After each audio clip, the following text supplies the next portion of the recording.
Control Houston.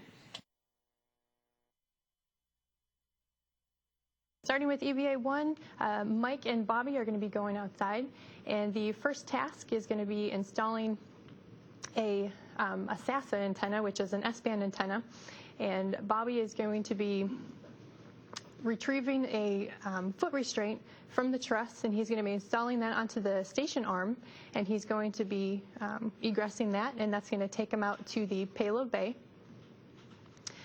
Mike is going to translate out to the payload bay and start removing this antenna from the payload bay.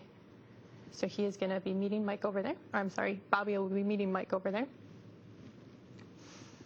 And there are several bolts to remove. There will be 6 of them. So once Mike removes those bolts, he's going to hand off the antenna to Bobby. And Bobby, again, he's going to stay on the arm and take that out to Z1. When the area is clear, Mike is going to go into the toolbox there, and he's going to be retrieving 2 egress aids and also some cables for a task later on in the EVA.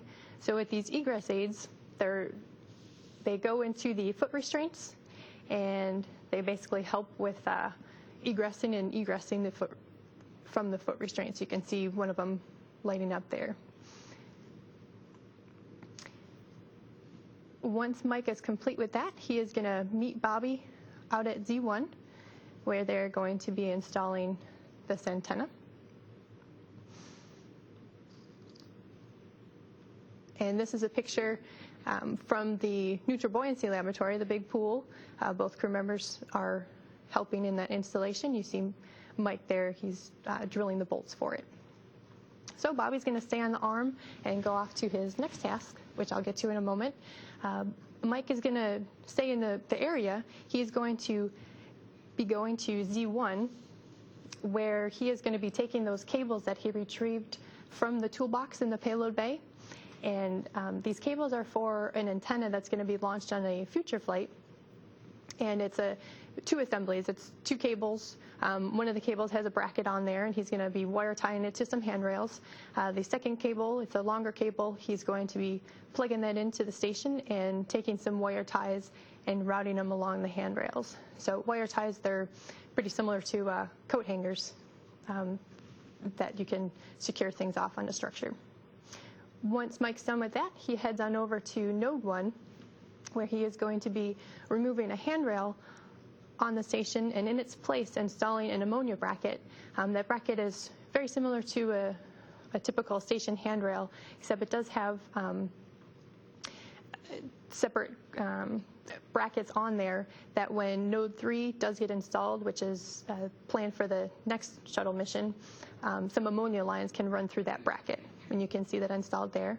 From there, he heads off. He still stays on node 1, and there is a cable that possibly can interfere with the installation of node 3, and he's going to wire tie that cable off. There's also some debris shields that are currently held off with some tethers, and so he's going to remove those tethers and put some wire ties on it as a more permanent stowage for those shields. Moving off to Bobby, who is still on the arm, he's going to be doing some lubrication of some of the robotics hardware that's on station. So the first one he's going to be lubricating is what we call the POA, which is the payload and ORU accommodation. He's lubricating that, and then next he goes off and is going to be lubricating the Japanese robotics arm. So he has a grease gun that he squirts grease into the bearings, and it's just a preventative maintenance. We've done it several times with several of the other robotics tools we have on station. And this is a picture of Bobby performing that lubrication in the pool.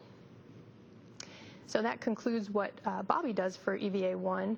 Mike does have one more task left. This one is out on S0. The previous mission, STS-129, they did run into some issues of connecting up an avionics cable that's needed for node 3 activation. And so we are going to be launching an adapter for that. They believe it's a keying issue with the cable going into the panel. And so this adapter will help us overcome that keying issue. We are going to try to connect it up one more time. Possibly it may have been thermal issues during that EVA, but if that doesn't work, we do have the adapter to help us.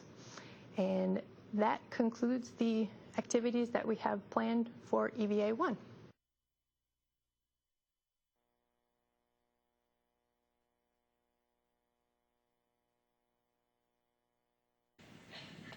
That again was a look at tomorrow's spacewalk, which is scheduled to start at 8:18 a.m. Central Time.